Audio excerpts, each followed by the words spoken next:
Hello, everyone. It's Jamal Thomas. Welcome to the Progressive Soapbox, guys. I hope everyone is doing okay. Early Monday. Let's check my sound. Always check your sound. Let's see, recording and good. I hope everyone had a decent night. We're coming off. Always check your sound. Always check your sound. Coming off of a short weekend hiatus. It's early, but we got to hop across the pond. There have been major developments taking place in Britain from the standpoint of Brexit. So first thing, meeting in Chequers. Now, this was a meeting that was supposed to get everybody back in kind of order. Everybody was supposed to be in alignment. What are we going to say? This is what we're going to go for. We're going to go for the third wave. Right. Well, they were going that way for a little while. Boris Johnson, who's been staunchly against this kind of anything anything that hasn't been a hardcore Brexit, Boris Johnson has been against it. But in this case, he's been there saying it was like, quote unquote, anybody supporting this would be polishing a turd. But apparently, in a short order, he jumped on board and he was back in line. Prime Minister got him to fall in line. The Brexit secretary, however, David Davis, not so much. He resigned in protest. They say he was livid. He was utterly livid. And he sent a letter to the prime minister getting across his ill discontent with what was taking place from the standpoint of Brexit, saying, I can't get behind the prime minister in this situation. Now, he has good reason for this. What the prime minister was going with was this kind of a third way plan. But the third way was, all intents and purposes, turning Britain into a vassal state. It gives Britain the benefits of the common market with some of the benefits, meaning it allows them to stay with the common market for some of the goods.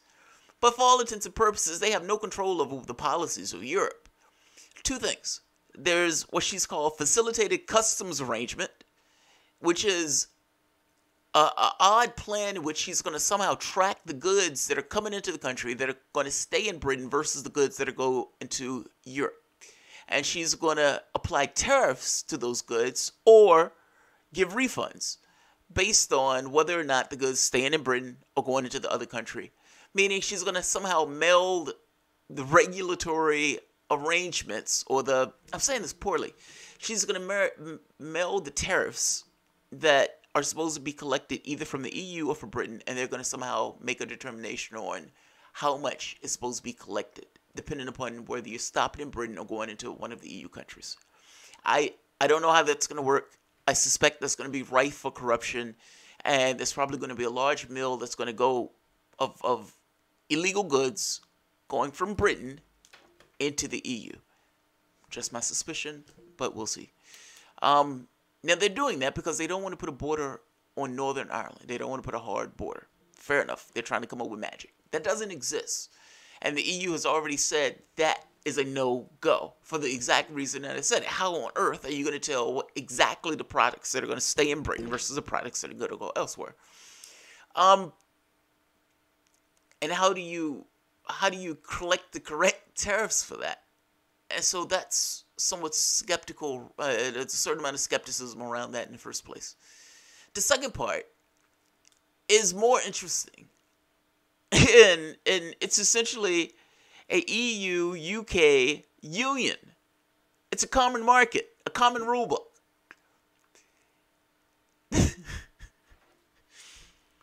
Why are you leaving the EU? I'm not for or against Brexit, but this is worse. This is like a worse scenario. When you were in the EU, you had, or you still, I guess in a transitory period, but you had the capacity to interact with making rules. You can make the laws. Now you're nothing at all. I mean, for all intents and purposes, you're a rule taker. You're a vassal state of the EU. If the EU signs onto a trade deal, either you sign onto that trade deal or you don't, but at the very least, you're not going to get a say in what that trade deal is. This is worse. I'm sorry, this is worse. This is a worst case scenario. Let's look at the first thing first. Um, and by the way, as a third thing, a third point, they're trying to take her head off. They're trying to take Theresa May out of her seat. They've let's see who. I'm trying to think of the people who've been going after her, but there's been a buildup of people who are pissed off, putting in a no confidence vote, and if they get enough not senators, if they get enough parliamentarians, they can take Theresa May, or at the very least put her up for a vote, and she would have to fight for her seat. So this is getting real, to say the least. They are pissed off. They consider what she did a sellout maneuver. Listen to... I'm debating on which one to go through first. All right, so let's hear David Davis. David Davis found a mic already, and David Davis is talking to the press already. In fact, I don't want to do David Davis first. Let's explain what the Prime Minister is talking about first. Now, the Prime Minister hasn't released her white paper, so we don't necessarily know exactly the details. But what I just said, facilitated customs, again, the tariff thing, and a common rule book for certain products. Not for all products, certain products. If I am not mistaken, it was for manufactured goods. But don't quote me on that. I think services were left off. This is The Guardian. Gove urges Tory MPs to back May's Brexit plan as backlash bills. They've called him a turncoat. They've said she sold him out. Oh man, they've used all sorts of names. They've called every name in the book. Michael Gove has urged Eurosceptic Conservative MPs to rally behind Theresa May as she prepares to face down her backbench critics in person before publishing a white paper on leaving the EU. The Environment Secretary, a leading Brexiteer, said the deal the Prime Minister achieved at Chequers was not everything he had hoped for, but insisted the cabinet was behind it and collective responsibility would prevail. Those of us who believe that we want to execute a proper Brexit, and one that is best for Britain, have an opportunity now to get behind the Prime Minister in order to negotiate that deal, he said. The Prime Minister is facing an angry backlash from Brexit-supporting MPs when she addresses the House of Commons on Monday before meeting the 1922 Committee of Tory backbenchers in an attempt to gain them behind the plans. Since Friday, several more Conservative MPs were said to have added their names to the list supporting a no-confidence vote, although number 10 insiders indicate that May will fight any challenges that push up and believe that she has the numbers in her favor. Boris Johnson bent the knee. The mighty Boris, not so much. Boris Johnson, a leading critic of the plan, spent several minutes at Chequers Summit spelling out his concerns, saying anybody defending the deal would be polishing a turd if he tried to sell it to the party at the public. However, by that evening, Boris Johnson was polishing that turd and had fallen into line, polishing away. One cabinet member told The Guardian he was actually very big about it, and by dinner spoke very passionately in favor of making it work. It was reported that the former Prime Minister David Cameron had been drafted before the meeting to urge him not to resign. They brought in the failed Prime Minister to try to get Boris Johnson not to resign. That's great. All right, so these are the people who were against it. They were criticizing it. Andrew Brigham, a Tory backbencher, told the BBC, "I'm very, very disappointed with what the offer we've seen coming out of Chequers. I'm disappointed that so-called Brexiteers in the cabinet didn't pick up the cudgels and fight for a better offer." The veteran Tory Eurosceptic Bill Cash told Sky News, "There's a lot of questions in here. There's a lot of unhappiness. There's a great deal of concern that we're saying that we leave. It's not to be or not to be. It's to leave or not to leave." I love that. He got Shakespearean. An analysis of the Chequers deal circulating within a pro-Brexit European research group of MPs was damning about the plan, saying it would lead to a worst of all worlds black hole Brexit where the UK is stuck permanently as a vassal state in the EU's legal and regulatory tar pit. So you can see they think pretty favorably of what the Prime Minister is talking about. Jesus Christ. That, man, the Brits have a way of words, man. A worst of all worlds, black hole Brexit, where the UK is stuck permanently as a vassal state of the EU's legal and regulatory tar pit. Close your eyes and think about what they're saying on that. Jesus Christ, that's brutal. That's brutal. So you can understand the situation. And by the way, Boris Johnson has already said it's like polishing a turd. So him, you know, he's right there with him. He's right there with him. Let's keep going. Let's keep going. It gets worse. All right. So it would involve a facilitated customs arrangement intended to remove the need for hard border in Ireland and the creation of a UK free trade zone in which the UK would abide by a common rulebook of EU regulations. Now, not to toot my own horn here, not to do that at all, but if you go back to my older videos, when this first took place, I said, I don't know how they're going to pull this off because any deal where they have any access to the common market would involve them playing by the rules of the EU.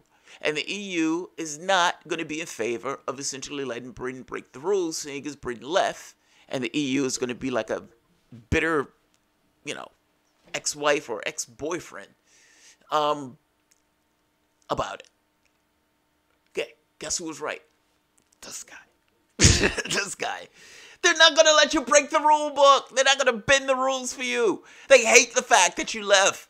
They are bitter about the fact that you left. When you listen to Verhofstadt, when he's being questioned by all of these Brexiteers, and he's like, it's the rules. We got to follow the rules. We can't do anything but the rules. I mean, we're organizational rules. All of a sudden, it's all rules. Everything is about the rules. We're fully into the rules. That's all. It's not, you know, we're not being bitter at all. We're not being abusive at all. We're not being angry or hostile at all. We're just following the rules.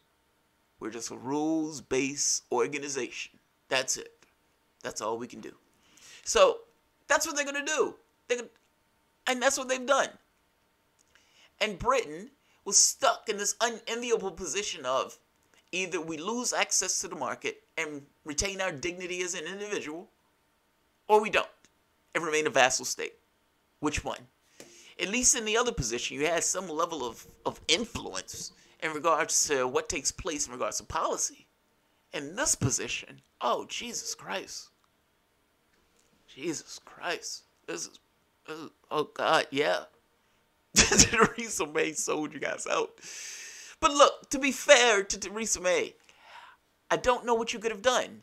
The Brexiteers had a point, by the way. I don't necessarily like their political policy or ideology, but they got a point. Brexit, what does it mean? If it means anything, I would imagine that people thought they were leaving the European Union. Okay? Theresa May kind of left the European Union, but ultimately she's still stuck under their rule book. And that's kind of the point that people are making.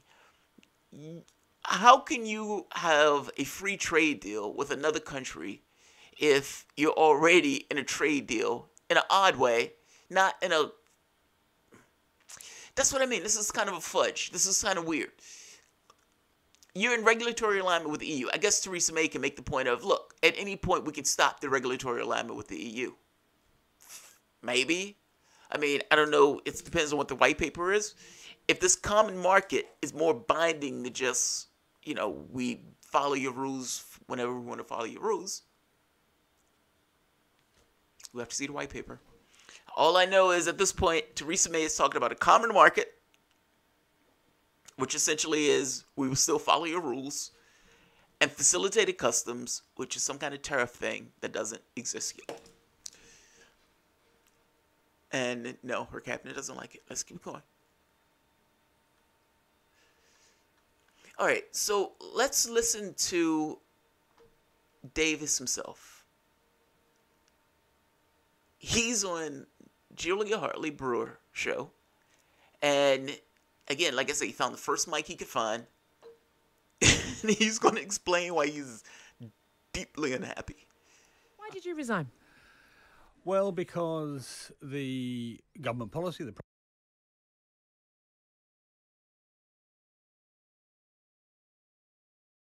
Prime Minister's policy was to make a series of concessions to the European Union on what they call the common rule book. All our businesses, all our manufacturing and agribusiness will be on a common rule book, which will be written by the European Union.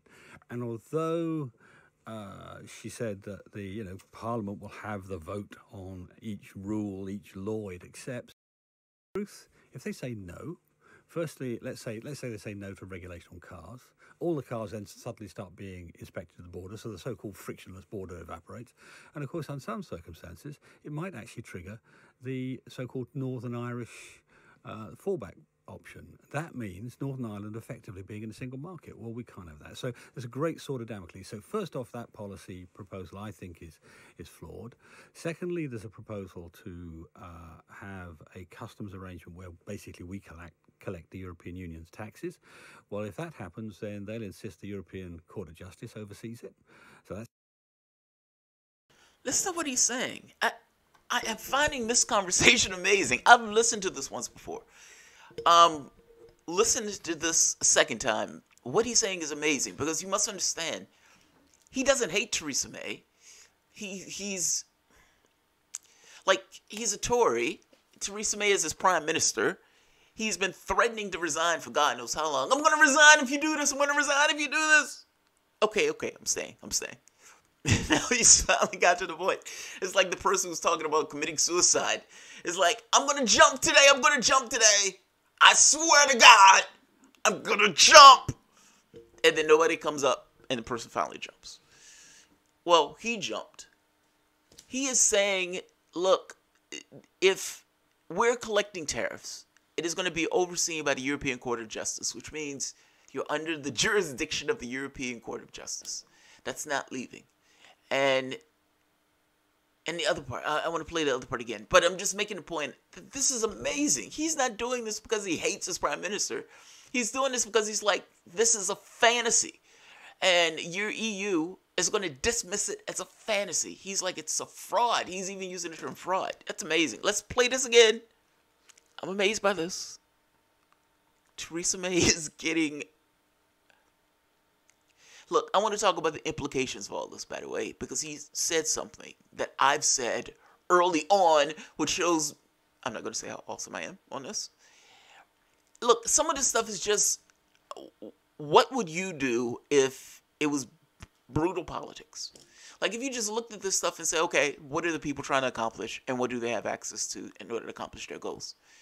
If you notice, the people who settle for the Northern Ireland thing, saying, look, if a hard border is going to go at Northern Ireland, then we get the fallback position, meaning Parliament gets a meaningful vote, which means Parliament gets a decision on what takes place next. He just mentioned that. I mentioned that early on. And I'm saying that to say, they thought that was a failure. I didn't think that was a failure vote. So the meaningful vote thing that came up early on, they wanted to have a vote on what took place at the end of the day. Meaning, at the end of the Brexit thing, we get a yay or nay. If we vote this down, we don't want you to just go careening out of the EU. We want to get a meaningful vote on what takes place next. Now, they were able to corral that into if a hard border is placed in Northern Ireland. Well, I kind of made this point early on that the EU is going to force a border to be put on Northern Ireland. And in trying to force a border to be put on Northern Ireland, that clause is going to be evoked anyway. Now, the other person thought it was a loss. I didn't think it was a loss. I thought it was an if. It was one of those things, so maybe it's a loss. It kind of depends on where you go with that. The Prime Minister had more votes. But at the very least, they were able to get that in just in case the EU forced a referendum on that. I want to talk about that later. Let's listen to him real quick first, seeing as this is the news of the day. David Davis resigning. Saying his prime minister is putting out a bill that's a fraud. It's a fraud. Why did you resign? Well, because the government policy, the Prime Minister's policy, was to make a series of concessions to the European Union on what they call the common rule book. All our businesses, all our manufacturing and agribusiness will be on a common rule book, which will be written by the European Union. And although Right there, agriculture and manufacturing, I was right, manufacturing, will be written by the EU. Common rule book. That's the first point. That's a concession. she said that the Parliament will have the vote on each rule, each law it accepts. In truth, if they say no, firstly, let's say they say no to regulation on cars. All the cars then suddenly start being inspected at the border, so the so-called frictionless border evaporates. And of course, in some circumstances, it might actually trigger the so-called Northern Irish fallback option. That means Northern Ireland effectively being in a single market. Well, we can't have that. So there's a great sword of Damocles. So first off, that policy proposal I think is flawed. Secondly, there's a proposal to have a customs arrangement where basically we collect the European Union's taxes. Well, if that happens, then they'll insist the European Court of Justice oversees it. So that's the second. And thirdly, what's the typical tactic of the European Union? Is to take what you offer and ask for more.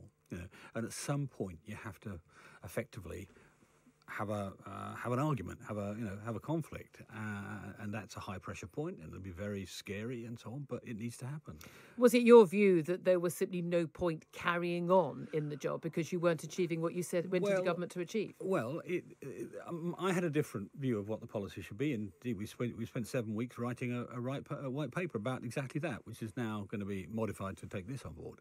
But I didn't believe in the policy, and I would be the person who is charged with delivering it, presenting it to the House of Commons, delivering it to the European Union. And, if you don't believe in something, you don't do a very good job. Why did you sign up to it on Friday at Chequers then? I didn't. I argued against it. You argued against it. We know that Boris Johnson argued against it. There were 7 Brexiteers, outnumbered, I think, by about 20 Remainers.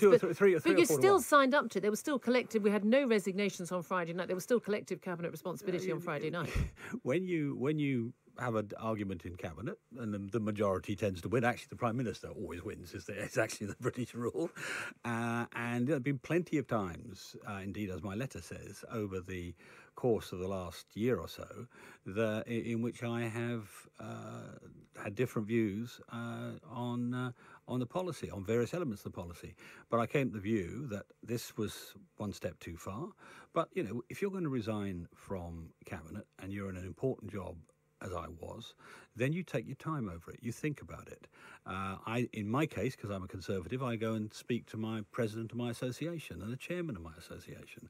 All things we didn't have any phones there. I couldn't do it from Chequers.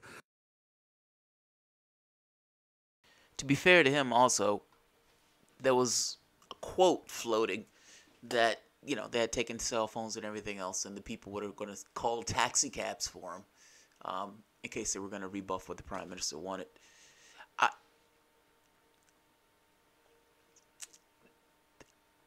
I don't know, man. This looks like a capitulation to me.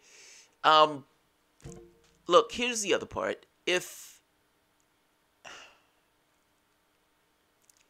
it seems like the worst of both worlds. Now, the question becomes, what happens? There's not enough vote to get the Brexit that this guy wants, that David Davis wants, or that Boris Johnson wants. I don't think it's there. I think Labour side is just as divided as Conservative side. The problem with this is, if any association and some kind of deal making, Britain is already at somewhat of a disadvantage here because they need the trade market. If they want to have any association with the rule book at all, meaning the common market, you're going to have some... I don't know how you get around that. Even if you go with this idea of we can bend the rules to some degree, I don't know how you get around that particular point. The EU is not going to be in the interest of doing that. The question becomes, what happens to Theresa May? Now, David Davis has left. Another gentleman that was associated with Davis has left. You have people who are calling for Theresa May to a no confidence vote. I don't necessarily know if they get it. They may. But they're calling for no confidence vote for Theresa May. And it looks like chaos. Looks like utter chaos. Now, you do have some people like Boris Johnson who, for the moment, are falling in line. But, again, you have people signing up to take Theresa May's head off. So, this is what has been taking place from the standpoint of Brexit over the last 3 days. And, again, this hasn't even gone to the EU yet. What happens if the EU rejects this out of hand? Which I suspect they're going to reject this out of hand. If they reject this out of hand and it goes back to Parliament, then what? Theresa May has already given the softest, baby soft, jello Brexit that you can give. What else can she bend the knee on? What else can she bend the knee on? So, let's see who's here. I'm curious on what everyone else is saying on this. Sir Bikeslab, remember what I said? They want to leave, but they don't want to leave. Yep, that's it. Yeah. I mean, look, businesses are telling them, if you leave, you're going to destroy us. I don't know the answer to that. And you're going into a negotiation with them knowing, they know that they got you over a barrel. They know it. Meaning that the only real way to go is as if you're going through a fire. You just put your foot on the pedal and just go. Maybe Boris Johnson is not necessarily insane on this. No, I don't necessarily. I think he's insane. But I'm just saying, do you need to be willing to go off the side of the cliff to get any level of a deal that doesn't stink this much? Is that it? That's what I'm asking. I don't know the answer to that question. Irish border will still be a real stumbling block, Jimbo Jones. Yes. Which is why I think this maximum facilitation stuff is nonsense. But she's running with it. David Bauer, I'm not pro-EU, but voted Remain simply because of all the complications involved in leaving. Both Remainers and Leavers failed the people of the UK by never really making this part of the debate. No, this never came up. This never came up. Irish border, I don't remember being an issue, nor do I remember this thing of what does Brexit even mean coming up as being an issue. It was just, we're leaving. We either leave or we stay. All right, that's great. Let's leave. All right, what does that mean? What do you mean, what does that mean? What does that mean? What does that mean? What is Brexit? What does Brexit even mean? Nobody knew what that meant. I wait until he says EU is like communism. Imperator servat. He said the EU is, oh, Jesus Christ. He said that in this interview. That's hilarious. That's hilarious. The EU is like communism. The EU has its rough spots, but it's not communism. Just unite Ireland, give the stolen northern counties back. 800 years, Jamal, 800 years, Perseus go. If they do that, Theresa May's government would implode. The DUP would immediately withdraw support from Theresa May. That government would collapse. She could never do that. She can't do it. She can't do it at all. Bernard Foster, they're asking for another vote, Jamal. I know they're asking for another vote. Jeremy Corbyn is not going to give him another vote. Theresa May is not going to give him another vote. They're not. I'm sorry. Now, what Jeremy Corbyn may do is say, hey, let's have an election and let the public decide during an election. But I don't think he can stake his political capital on this thing of another vote after he said he's not going to do that. Just saying, from a politics standpoint, it's bad. You shouldn't go over your word like that. Also, like it or not, the country said Brexit, and they said vote on it, and they voted on it. You can't. I don't think you can take that back. Elections have consequences. We elected Donald Trump. Don't you know that there were going to be consequences for putting Trump in that office? Yes. Now, if you were one of the Democrats that stood wistfully by as, you know, your society crumbled into the goddamn ether, then you are in part responsible for Trump. Putting a Hillary Clinton up and having her cheat one of the other candidates, then you too are responsible for Donald Trump. I'm making this point that all of the reasons for Brexit that have taken place, you can lay at the altar of this kind of liberal elite with their idea of what the world should and is.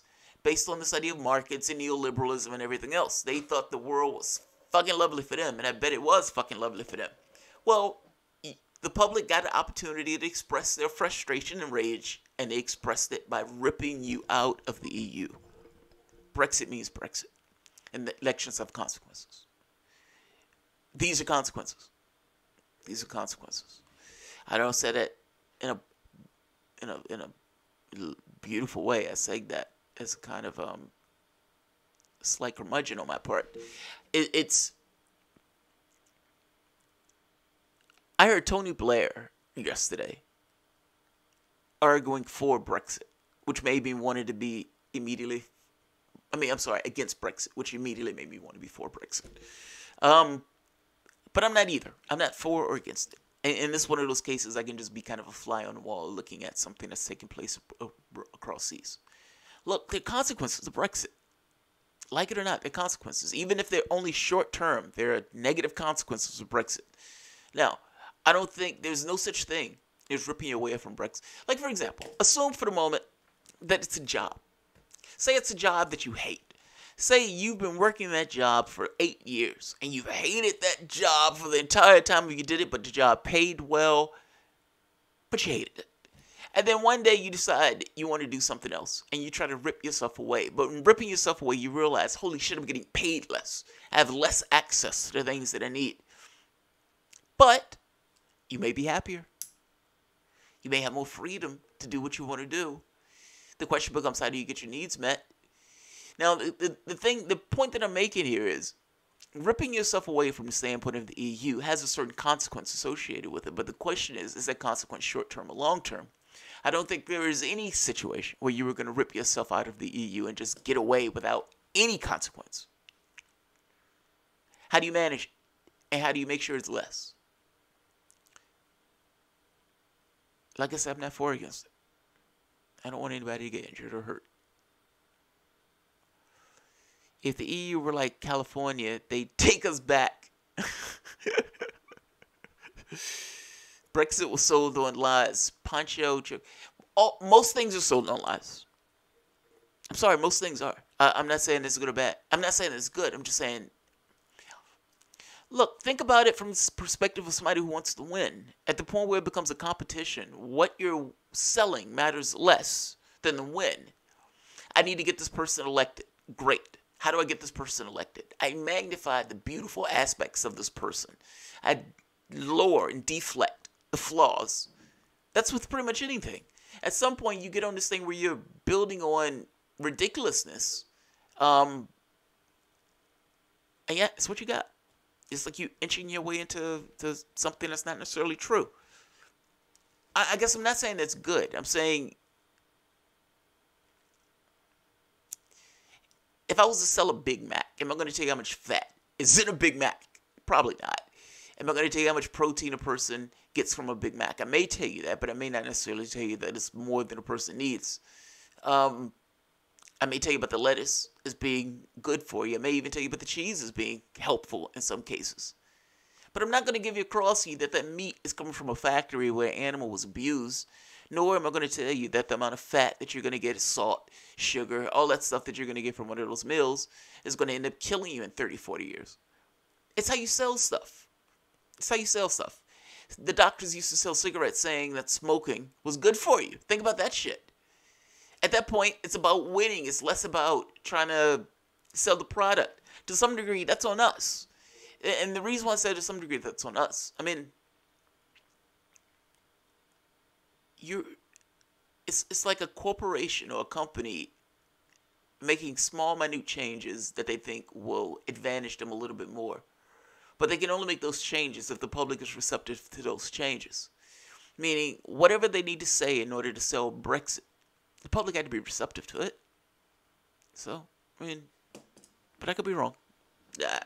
I don't think people should lie in order to sell their products. So don't misunderstand me. I'm saying it's what people do, not necessarily what I think people should do.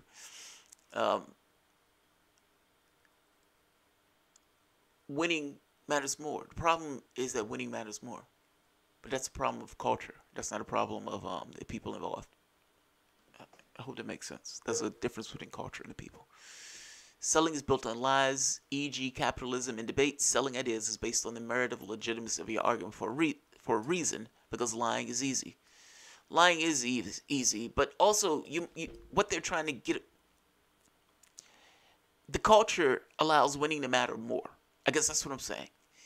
And in a culture that allows winning to matter more, even at the expense of the country itself, or even at the expense of what's better for the societal benefit.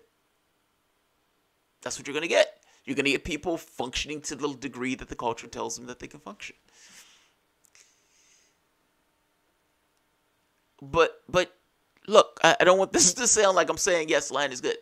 Fuck no. I don't think lying is good at all. But yeah, I do agree to some degree it was built on lies. But for that matter, Trump scapegoats immigrants. Same thing. Marie Le Pen and some of the other people in some of those other right-wing states that are in the EU. Is it true? Or are they using that just to build up a following? In Trump's case, he's just using it to build up a following. I don't know what the case is in Europe. There's no such thing as an equal footing because people are unequal. They're unequal in birth and their ability to access resources and a level of motivation. Yes. I don't know if I said equal footing. Oh, you're talking about somebody else. You have an argument with someone else. Arya Stark. I love the name, by the way. I've been a scruntier of ballet counting in Canada. Not enough people to do it and couldn't cover all the tables at the polling stations, but it keeps our elections legit aside from the fraud FPTP. In a capitalist society, capitalists, bourgeois, have much of the monopoly of culture. The people can only sneak their way into culture. Yeah, because for the most part, they have the loud megaphone. I mean, you're talking about mainstream media, for example. It's cash. Like, it's the legitimacy of it. It's just built on cash. So, Chuck Todd is just Chuck Todd because Chuck Todd has a bunch of money to make Chuck Todd Chuck Todd. Is his political analysis that great? Not really. But he does get to rub shoulders with the people that he's supposed to be holding accountable. Jake Tapper. Again, CNN has a megaphone. MSNBC has a megaphone. Fox News has a megaphone. Those megaphones are done with a lot of cash. With a lot of cash. Yeah. In a capitalist society, it's not merit. It's not merit. At least not always. Sometimes. Which say people have to sneak into culture. I like that. First past the vote. Oh, I see. First past the vote voting system. A fraudulent fear-based voting system which enables duopoly, the United States and Canada, the UK, hard to break as opposed to proportional representation. Hey, I agree with that. Because look, with proportional representation, you get a better chance of getting additional parties into the mix. If I'm not mistaken, so if Green Party had a certain percentage in, let's say, California, then they would get a certain percentage of the vote. Yeah. Blockchain wouldn't necessarily ensure voting privacy. May's ways is to rename the EU for freedoms. Big Dad's, yeah. So the other part of the freedoms is movement, where she named it something else.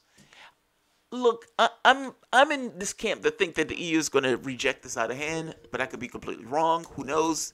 The EU did say that if May blurs some of her red lines, they'll be willing to move on some of theirs. We'll have to see. She's facing, what do they call it, 1922, the 1922 backbenchers today. And apparently they're angry and they're pissed off at her. So we'll see how this goes. But for right now, this is what has been taking place with BREXIT.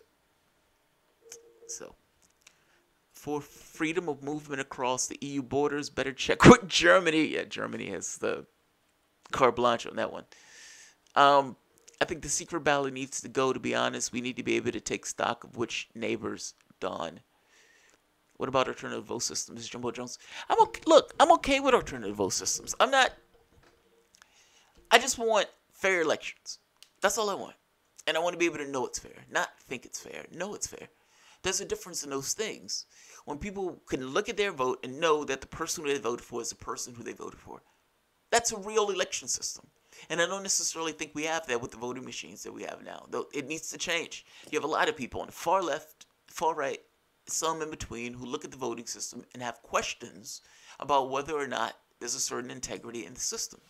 Well, I'm one of those people. I want to know. I don't want to think it. I want to know it. There's a difference in those things. Set the maximum donation amount to 0. There should not be money in politics.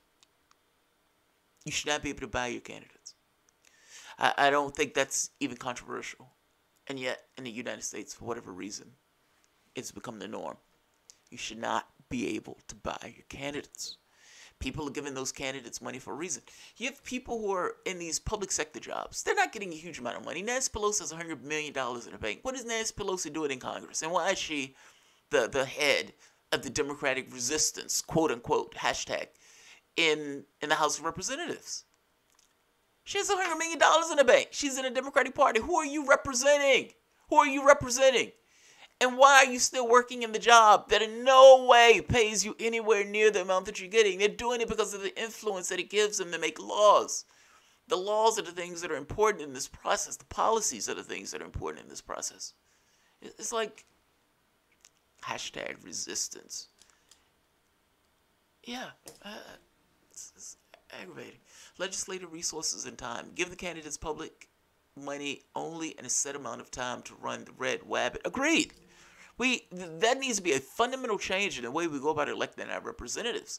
And having this thing where people are buying politicians. I mean, do you remember Klobuchar, the one with no neck, comes out saying that, yeah, Klobuchar, the one with no neck. He comes out saying, I call Nancy Pelosi and Chuck Schumer. Why are you calling Nancy Pelosi and Chuck Schumer? Why do you have Nancy Pelosi and Chuck Schumer's phone number? Why? What's the distinguishing characteristic for you? Do you have this stunning personality? I seriously doubt so. What is your stunning characteristic? Cash. Your characteristic is cash. You have a lot of money. And with that money, you're able to buy influence within the Democratic Party. So much so brazen, that you're willing to sit on national television and say, I called Nancy Pelosi and Chuck Schumer, loudmouth, in a microphone, and I told them to shut up about class. Shut up about talking about how I made my billions of dollars and how there are people sleeping on the street, but I got billions of dollars. That's amazing. That's an open bribe.